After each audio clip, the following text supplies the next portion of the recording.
Hello, welcome back to Anjali's curry world. ഇന്ന് നമ്മൾ ഉണ്ടാക്കാൻ പോകുന്നുണ്ട് നാരങ്ങ അച്ചാർ കേട്ടോ. ഇങ്ങനെ ഉണ്ടാക്കിയാൽ കുറേ നാളുകൾക്ക് കേട്ടുകൂടാതെ ഇരിക്കും കേട്ടോ. അപ്പോൾ എങ്ങനെ ഉണ്ടാക്കാൻ നോക്കാം. ഈ വീഡിയോ ഇഷ്ടമാണെന്നുണ്ടെങ്കിൽ ലൈക്ക് ചെയ്യാനും ഷെയർ ചെയ്യാനും കമൻറ്റ് ചെയ്യാനും സബ്സ്ക്രൈബ് ചെയ്തിട്ട് സപ്പോർട്ട് ചെയ്യണേ. നാരങ്ങ എടുക്കുമ്പോൾ അത് നല്ല പഴുത്ത നാരങ്ങ എടുക്കണം കേട്ടോ. അപ്പോൾ അതാകുമ്പോൾ കുറച്ചുകൂടി ടേസ്റ്റ് ഉണ്ടാവും. നല്ല പഴുത്ത നാരങ്ങ നോക്കിയിട്ട് എടുക്കാം കേട്ടോ. നമ്മൾ അച്ചാറുണ്ടാക്കുമ്പോൾ ഇത് നന്നായിട്ട് കഴുകിയിട്ട് തുടച്ചിട്ട് എടുത്തിട്ടുള്ള നാരങ്ങ കേട്ടോ. ഇനി നമുക്കിത് സ്റ്റീം ചെയ്തിട്ട് എടുക്കാം. സ്റ്റീമറിൽ വെച്ചിട്ടാണ് സ്റ്റീം ചെയ്യണേ, അല്ലെങ്കിൽ ഇഡ്ഡലി പാത്രത്തിൽ വെച്ചിട്ട് സ്റ്റീം ചെയ്തിട്ട് എടുത്താൽ മതി കേട്ടോ. മൊത്തത്തിൽ നമ്മൾ നാരങ്ങയൊക്കെ ഇങ്ങനെ വെച്ച് കൊടുക്കാം കേട്ടോ. നല്ല കളറല്ലേ.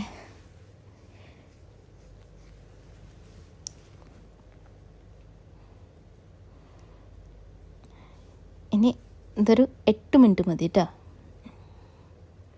8 മിനിറ്റ് ശേഷം നമുക്കിതൊന്ന് തുറന്ന് നോക്കാം. കണ്ട, ഇങ്ങനെ വേണം കേട്ടോ. ഇതിന് നമുക്ക് സൈഡിലേക്ക് വെക്കാം. ചൂടാറിയ ശേഷം മാത്രം നമുക്കിത് കട്ട് ചെയ്തിട്ട് എടുത്താൽ മതി കേട്ടോ. നമുക്കിതൊന്ന് സൈഡിലേക്ക് വെക്കാം കേട്ടോ. കണ്ട, മൊത്തത്തിൽ ചൂട് മാറിയ ശേഷം നമുക്ക് കട്ട് ചെയ്തിട്ട് എടുത്തിട്ടുണ്ട് കേട്ടോ. ഇതിൽ പരമാവധി കുരു ഉണ്ടാവില്ലേ, അത് മാറ്റാം കേട്ടോ. അതിനുശേഷം കായത്തിൻ്റെ പൊടിയും ഉപ്പും ഇട്ട് കൊടുത്ത ശേഷം നന്നായിട്ട് മിക്സ് ചെയ്യുക. മിക്സ് ചെയ്തിട്ട് ഇതൊരു മണിക്കൂർ ഒന്ന് റെസ്റ്റ് ചെയ്യാൻ വേണ്ടിയിട്ട് വെക്കുക കേട്ടോ. ആ ഉപ്പും പിന്നെ കായത്തിൻ്റെ പൊടിയും നന്നായിട്ട് പിടിച്ച് കിട്ടും കേട്ടോ നാരങ്ങന്. ഇനി നമുക്കതിലേക്ക് വേണ്ട സാധനങ്ങൾ, കുറച്ച് വെളുത്തുള്ളി കൂടുതൽ എടുത്തിട്ടുണ്ട് കേട്ടോ.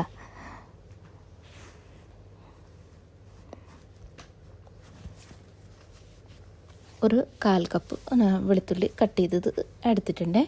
പിന്നെ ചെറിയൊരു പീസ് ഇഞ്ചിയുടെ കഷ്ണം കുഞ്ഞു കുഞ്ഞ് പീസസായിട്ട് കട്ട് ചെയ്തിട്ട് എടുത്താൽ മതി കേട്ടോ.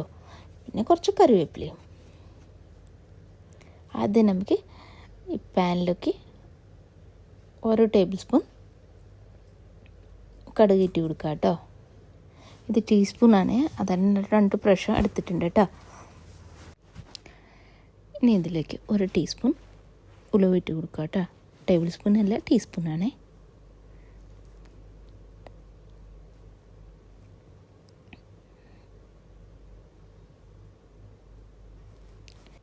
ഇതൊന്ന് ചൂടായിട്ട് എടുക്കണം കേട്ടോ.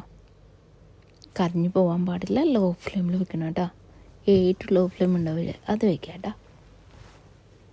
ജസ്റ്റ് ഒന്ന് ചൂടാക്കിയിട്ട് എടുക്കാം കേട്ടോ.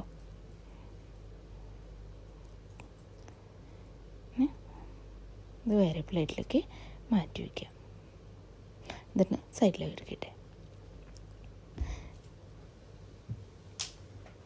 ഇനി സെയിം പാനിലേക്ക് 1 കപ്പ് നല്ലെണ്ണ ഒഴിച്ച് കൊടുക്കാം കേട്ടോ. ഞാൻ വെളിച്ചെണ്ണ ഇല്ല, നല്ലെണ്ണയിലാണ് ഉണ്ടാക്കണമെന്നുണ്ട് കേട്ടോ. ഇനി നമുക്ക് വെളുത്തുള്ളി ഇട്ട് കൊടുക്കുക. വെളുത്തുള്ളി ഇട്ട് കൊടുത്ത ശേഷം ജസ്റ്റ് ഒന്ന് കളർ ചേഞ്ച് ആകുമ്പോൾ നമുക്ക് വെളിച്ചെണ്ണ മാറ്റാം കേട്ടോ. അതേപോലത്തെ ഇഞ്ചിയും പച്ചമുളകും കറിവേപ്പിലയും ഇതന്നെ ഫ്രൈ ചെയ്ത് മാറ്റി വയ്ക്കാം കേട്ടോ സൈഡിലേക്ക്.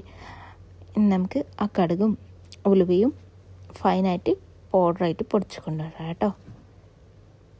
ഇനി നമുക്ക് സെയിം പാനിൽ തന്നെ ഓയിലുണ്ടല്ലോ, അതിലേക്ക് തന്നെ കടുകും കറിവേപ്പിലയും കുറച്ച് ഉലുവയും ഇട്ട് കൊടുക്കുക കേട്ടോ.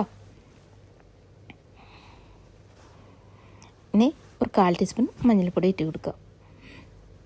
നല്ല ടേസ്റ്റ് ഉണ്ട് കേട്ടോ. എല്ലാവരും ട്രൈ ചെയ്ത് നോക്കണേ. ഇനി ഞാൻ എടുത്തിട്ടുള്ളത് ചില്ലി പൗഡർ ഇല്ല കേട്ടോ, കാശ്മീരി ചില്ലി പൗഡർ ഇല്ലേ, അതാണ് എടുത്തിട്ടുള്ളത്. സാധാരണ മുളക് അല്ല. ഇനി ഇതൊന്ന് റോസ്റ്റായ ശേഷം ആ മുളകിൻ്റെ പച്ചമണം മാറിയ ശേഷം നമ്മൾ ഫ്രൈ ചെയ്ത് മാറ്റി വെച്ചില്ലേ വെളുത്തുള്ളിയും കറിവേപ്പിലയും ഇഞ്ചിയും പച്ചമുളകും എല്ലാം കൂടി ഇട്ടിട്ട് നന്നായിട്ട് മിക്സ് ചെയ്തിട്ട് എടുക്കുക. അതിനുശേഷം നമ്മൾ കട്ട് ചെയ്ത് മാറ്റി വെച്ച നാരങ്ങ ചേർത്ത് കൊടുക്കുക. ചേർത്ത് കൊടുത്ത ശേഷം നന്നായിട്ട് മിക്സ് ചെയ്യുക.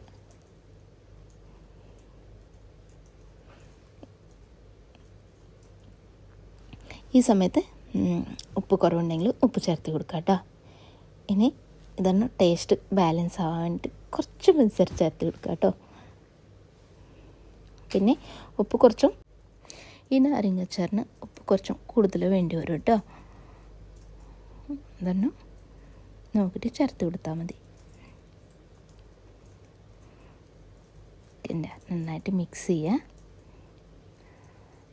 അതിനുശേഷം നമുക്കിതൊന്ന് സൈഡിലേക്ക് മാറ്റി വയ്ക്കുക കേട്ടോ.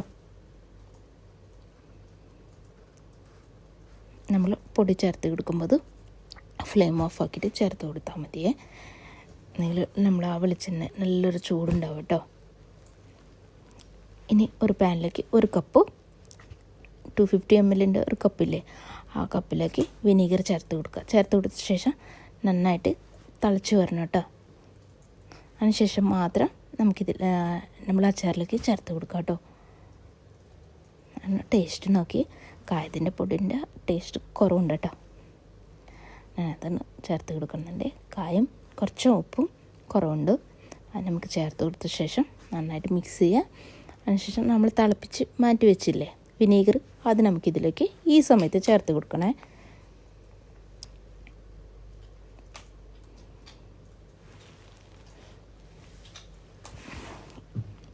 ഇനി അതിന് മുമ്പ് തന്നെ ഉലുവയും കടുക് പൊടിച്ച് മാറ്റി വെച്ചില്ലേ പൗഡറും, അത് നമുക്ക് ചേർത്ത് കൊടുക്കാം കേട്ടോ. ഇത് കൂടുതൽ ചേർത്ത് കൊടുക്കാൻ പാടില്ല, ഒരു കയ്പ്പ് ഉണ്ടാവും കേട്ടോ. അത് 1 ടീസ്പൂൺ ഇട്ട് കൊടുക്കുക. അതിനുശേഷം മിക്സ് ചെയ്യുക. ടേസ്റ്റ് നോക്കുക, കുറവുണ്ടെങ്കിൽ മാത്രം ചേർത്ത് കൊടുത്താൽ മതി.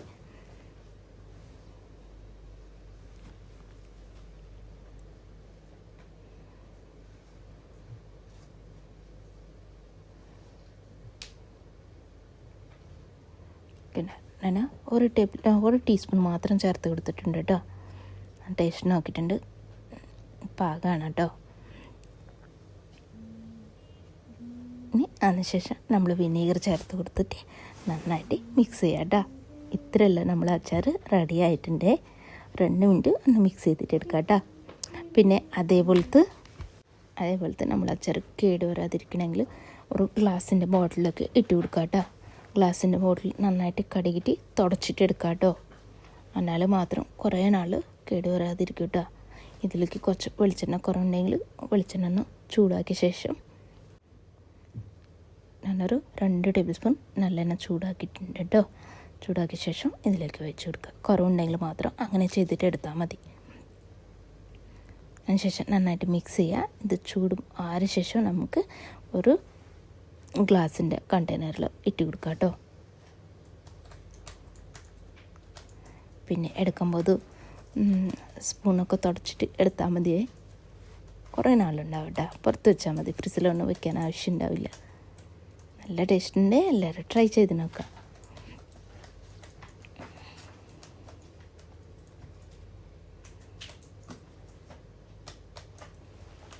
കണ്ട, ഇത്രയുള്ള കേട്ടോ, സിമ്പിൾ നാരങ്ങാച്ചാർ റെഡി ആയിട്ടുണ്ട്.